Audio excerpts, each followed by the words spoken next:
Ներողություն, պարոն Աբինյան, մի կարճ խնդրեմ, եթե կարելի է։ Նյուզն է։ Այո, նյուզը եմ նա։ Պարոն Աբինյան, սկզբից քարոզարշավից էի ուզում հարցնել, բայց քանի որ իմ գործընկերները, գոլեգաները ինձ փոխանցեցին խմբագրությունից, խնդրեմ ճշտող հարց է, էլի։ Այսօր Նիկոլ Փաշինյանի մոտեցավ քաղաքացի, բավականին քեժանցավ։ Այո։ Եվ վերջինս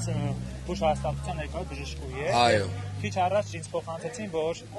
տվյալներ կան, որ պոլիկլինիկան, որտեղ աշխատում է այս կինը, կանչել են պոլիկլինիկայի ղեկավարին քաղաքապետարան, որպեսզի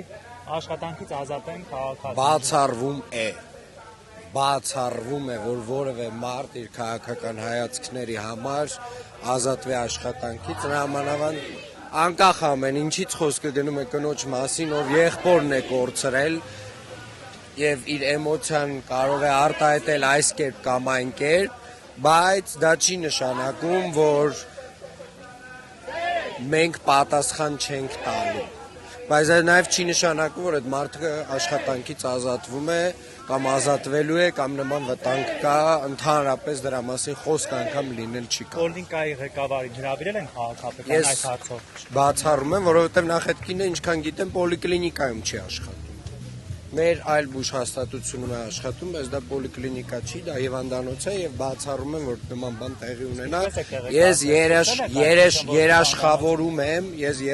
ինձ ճանապարհին տեղեկացրեցի, ես երաշխավորում եմ, որ նման բան հնարավոր չի։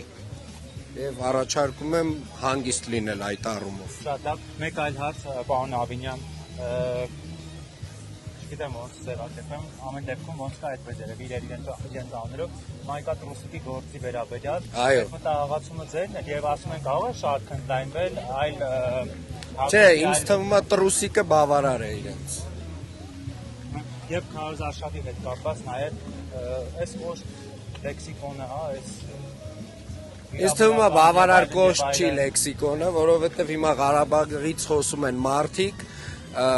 կներեք փսլնքոտներ, խոսում են Ղարաբաղից, որ պատերազմի առաջին իսկ օրերին մաքսիմալ հեռու են եղել Ղարաբաղից։ Եվ դասեր են տալի մեզ մարդիկ, ովքեր որ Ղարաբաղյան 44 օրյա պատերազմից մաքսիմալ փորձել են հեռու մնալ։ Հետևաբար իրենք էլ իրենց դասերն էլ թող գնան իրենց տան։ Հիմնականում նույն դերակատարների մեղավորությունն է եղել Ղարաբաղյան ամբողջ այս պատմությունը եւ նաեւ պատերազմը հետևանքով եւ ինքը ունի տասնամյակների պատմություն, այս պետությունը, որ հիմա է ստեղծվում, եթե 90-ականներից սկսեր ստեղծվել, մենք միգուցե այդ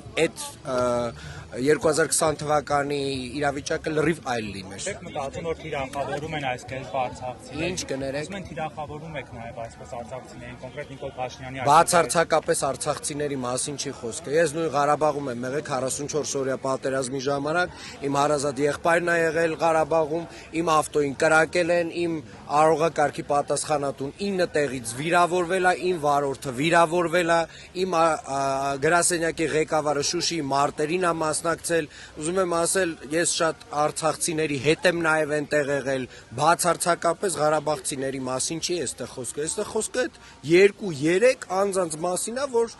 մեծ փրթում են։ Ես ասում եմ այդ կուսակցություններից ով է այնտեղ եղել այդ ժամանակ։ Ով է եղել այդ իրանց ներկայացուցիչներից այնտեղ։ Ես ձեզ երաշխավորում եմ ոչ մեկ այսօրվա այդ ղեկավարներից, ոչ Ռոբերտ Քոչարյանի, ոչ Գագիկ Ծառուկյանի, ոչ Սամվել Կարապետյանի, ոչ մեկ։ Ոչ էլ իրանց զավակները, այդ մի երկու հատ գալ նկարվելով չի, էլի։ Այդ մի երկու հատ գալ նկարվելով չի։